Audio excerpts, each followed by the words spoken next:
আসসালামু আলাইকুম দর্শক। তেল আবিব তেহরানের সংঘাতের মধ্যে ইরানের পারমাণবিক স্থাপনায় হামলা চালিয়েছে যুক্তরাষ্ট্র। মার্কিন প্রেসিডেন্ট ডোনাল্ড ট্রাম্প নিজেই এ কথা ঘোষণা করেছেন। 3টি পরমাণু স্থাপনায় ঘোষণা করেছে। এখন তার দেশ ইরানের 3টি পারমাণবিক স্থাপনায় সফল হামলা সম্পন্ন করেছে। স্থানগুলো হলো ফেরদো, নাতাঞ্জ ও ইস্পাহান।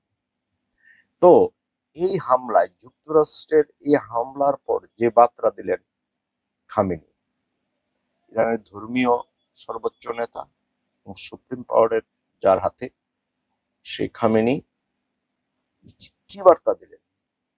চ্যানেল 24-এর রিপোর্ট, চলুন বিস্তারিত শুনি। এ হামলার পর যুক্তরাষ্ট্রকে ফের হুঁশিয়ারি করেছেন ইরানের সর্বোচ্চ নেতা আয়াতুল্লাহ আল খামেনি। তার টেলিগ্রাম অ্যাকাউন্টে বুধবার 18 জুন টেলিভিশনে দেওয়া তার বক্তব্য আবারও শেয়ার করা হয়েছে।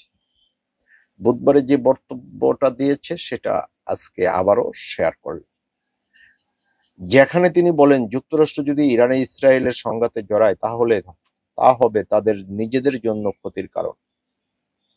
এই ভিডিও বার্তায় খামেনি বলেন, যুক্তরাষ্ট্র যে ক্ষতির মুখে পড়বে তা ইরানের যে কোনো ক্ষতির চেয়ে বহুগুণ বেশি হবে। এদিকে ইরানের পক্ষ থেকে জানানো হয়েছে ফোর্দোর একটি অংশে হামলা হয়েছে। ইরানের আধা সরকারি সংবাদ সংস্থা তাসনিমের খবরে বলা হয়েছে, কোম প্রদেশের একজন কর্মকর্তা জানিয়েছেন যে ফোর্দো পারমাণবিক স্থাপনার একটি অংশে বিমান হামলা হয়েছে। কোমের প্রাদেশিক দুর্যোগ ব্যবস্থাপনা সদর দপ্তরের মুখপাত্র মোর্তেজা হেইদারিকে উদ্ধৃত করে প্রতিবেদনে বলা হয়েছে, কয়েক ঘন্টা আগে শত্রুর লক্ষ্যবস্তু শনাক্ত করে কোমের আকাশ প্রতিরক্ষা ব্যবস্থা স্বয়ংক্রিয় হওয়ার পর ফোর্দো পারমাণবিক স্থাপনার একটি অংশ শত্রু বিমান হামলার শিকার হয়েছে। ইরানের সরকারি সংবাদ সংস্থা ইরিনা নাতাঞ্জ এবং ইস্পাহানে হামলার বিষয়টি নিশ্চিত করেছে। ইস্পাহানের গভর্নরের সহকারী আকবর সালেহির বরাতে সংস্থাটি বলেছে, আমরা ইস্পাহানের এবং নাতাঞ্জের পারমাণবিক কেন্দ্রের কাছে হামলা প্রত্যক্ষ করেছি। সালেহি বলেন, ইস্পাহান ও নাতাঞ্জে বেশ কয়েকটি বিস্ফোরণের শব্দ শোনা গেছে। দেশটির রাষ্ট্রীয় সম্প্রচার সংস্থার এক কর্মকর্তাকে উদ্ধৃত করে ইরিনা আরও জানিয়েছে, যুক্তরাষ্ট্রে যেই 3টি পারমাণবিক স্থাপনার হামলার কথা বলেছে, আদতে সেখানে এমন কোনো পদার্থ নেই যা তেজস্ক্রিয়তা সৃষ্টি করে।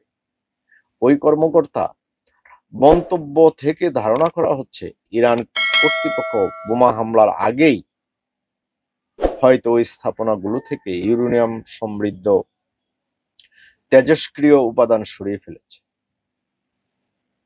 এর জন্য একটু নিশ্চিত।